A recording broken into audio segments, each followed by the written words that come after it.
അപ്പോൾ ആദ്യമായി നമുക്ക് സോയ ചങ്ക്സിനെ തിളച്ച വെള്ളത്തിലിട്ടിട്ട് പിഴിഞ്ഞെടുക്കുക. 2-3 വട്ടം പിഴിഞ്ഞെടുത്തോളൂ.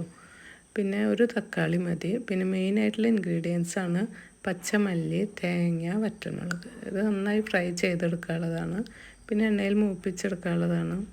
ജീരകം, ഇഞ്ചി, കാബേജ്, പച്ചമുളക്, കാഷ്നട്ട്, തേങ്ങ കൊത്ത്, മല്ലിയിലയൊക്കെ നമുക്ക് ആവശ്യത്തിന് എടുക്കാം കേട്ടോ. അപ്പോൾ മല്ലിയും തേങ്ങയും ഇതൊക്കെ സെപ്പറേറ്റ് ഫ്രൈ ചെയ്തിട്ട് മിക്സിയിൽ പൊടിച്ചെടുക്കാനുള്ളതാണ്.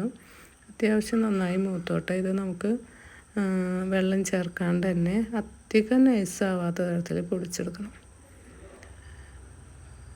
അപ്പോൾ നമുക്ക് എണ്ണ ചൂടായി ആദ്യം ജീരകം, ഇഞ്ചി, പച്ചമുളക്, കാബേജൊക്കെ ഒരു ചെറിയ ബ്രൗൺ നിറത്തിലാകുന്ന വരെ മൂപ്പിക്കുക.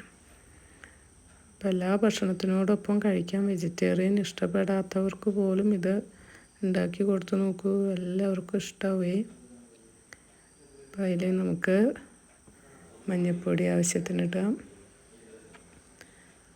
ഒരു തക്കാളി ഇട്ട് നമുക്ക് ഒന്ന് മൂപ്പിച്ചതിന് ശേഷം തേങ്ങാക്കൊത്തും അതൊക്കെ അത്യാവശ്യം ഇട്ടോളൂ കേട്ടോ. പിന്നെ അണ്ടിപ്പരിപ്പിട്ടു. പിന്നെ പിഴിഞ്ഞിട്ട് നമുക്കൊന്നും കൂടി പിഴിഞ്ഞ് സോയേനൊക്കെ അതിലേക്ക് ഇടാം. അത്യാവശ്യം ഉപ്പിടുക പാകത്തിന്. ഇപ്പോൾ വെള്ളം ഒന്ന് വറ്റണം. അതിൽ വെള്ളം ഓൾറെഡി ഉണ്ടാവും. അപ്പോൾ അതൊന്ന് വറ്റിയതിന് ശേഷം നമുക്ക് മിക്സിയിൽ പൊടിച്ചത് ചേർത്തിട്ട് എല്ലാതും മസാല അതിൽ പിടിക്കണം. കുറച്ച് ഗരം മസാലപ്പൊടിയും ചേർക്കുന്നുണ്ട്. അപ്പോൾ അതൊന്ന് മൂടി വെച്ചിട്ട് നമുക്ക് വേവിക്കണം.